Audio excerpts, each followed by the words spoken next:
கர்த்தருடைய பரிசுத்த நாமத்திற்கு மகிமை உண்டாகட்டும். இந்த நாளிலும் கர்த்தர் நமக்கு தரக்கூடிய நல்வார்த்தை ஏசாயா 55வது அதிகாரம் 9வது வசனம்.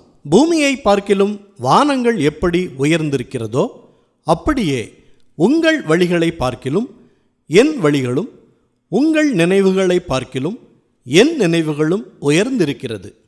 பிரியமானவர்களே, நாம் செய்யக்கூடிய காரியங்களில் நமக்கு என்று சில யோசனைகள், நினைவுகள் இருக்கும். இதை இப்படி செய்தால் நலமாய் முடியும், இதை இப்படி செய்தால் சிறப்பாக இருக்கும், இந்த வழியில் போனால் வெற்றி கிடைக்கும் என்பதெல்லாம் நாம் நினைக்கிற நினைவுகள், நாம் நமக்கு வகுத்து கொள்ளும் நம்முடைய வழிகள். ஆனால் கர்த்தர் இன்றைக்கு நமக்கு சொல்லும் வார்த்தை, உங்கள் வழிகளை பார்க்கிலும் என் வழிகளும், உங்கள் நினைவுகளை பார்க்கிலும் என் நினைவுகளும் உயர்ந்திருக்கிறது என்று. நாம் ஒரு முடிவெடுத்து ஒரு பாதையை தேர்ந்தெடுத்தால் அதில் கடினப்பட்டு வெற்றி பெற வேண்டியிருக்கும். ஆனால் கர்த்தருடைய வழி என்னவென்று அறிந்து செயல்பட்டால் அந்த வழி நமக்கு சிரமத்தை கொடுக்காமல் வெற்றியை எளிதாக கொடுக்கக்கூடியதாக இருக்கும். விதைக்கிறவனுக்கு விதையையும் புசிக்கிறவனுக்கு ஆகாரத்தையும் கொடுக்கிறது எப்படியோ அப்படியே என் வாயிலிருந்து புறப்படும் வசனமும் இருக்கும். அது வெறுமையா என்னிடத்திற்கு திரும்பாமல் அது நான் விரும்புகிறதை செய்து நான் அதை அனுப்பின காரியமாகும்படி வாய்க்கும். நீங்கள் மகிழ்ச்சியாய் புறப்பட்டு சமாதானமாய் கொண்டு போகப்படுவீர்கள் என்றும் கர்த்தர் சொல்லுகிறார். அதனால் நாம் நினைத்து வைத்திருக்கிற வழியை காட்டிலும் கர்த்தருடைய வழியே சிறந்தது, சிறந்தது, சிறந்தது என்று கர்த்தர் சொல்லுகிறார்.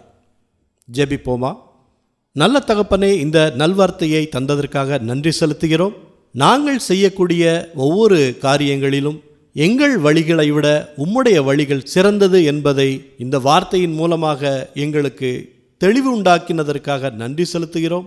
வலப்புறம் சாயும் பொழுதும் இடப்புறம் சாயும் பொழுதும் வழி இதுவே என்கிற சத்தத்தை ஆவியானவர் மூலமாக எங்களுக்கு கொடுத்ததற்காக நன்றி செலுத்துகிறோம். இந்த நேரத்திலும் எங்கள் நினைவுகளை விட உம்முடைய நினைவுகள் உயர்ந்திருக்கிறது என்று நீங்கள் கொடுத்த அந்த வார்த்தைக்கு நாங்கள் செவிமடுக்கிறோம். எந்த காரியத்தை செய்தாலும் அதில் உம்முடைய வழி எதுவோ, உம்முடைய சித்தம் எதுவோ அதை நாங்கள் நிறைவேற்றும்படி எங்களுக்கு ஞானத்தை கொடுங்க. எல்லா துதி, கன, மகிமை எல்லாவற்றையும் உமக்கே செலுத்துகிறோம். இயேசு கிறிஸ்துவின் நாமத்தில் ஜெபிக்கிறோம் பிதாவே. ஆமேன், ஆமேன். இந்த நல்வார்த்தையை மற்றவர்களுக்கும் பகிர்ந்து அவர்களுக்கும் கர்த்தருடைய ஆசீர்வாதம் கிடைக்கட்டும். கர்த்தர் உங்களை அளவில்லாமல் ஆசீர்வதிப்பாராக.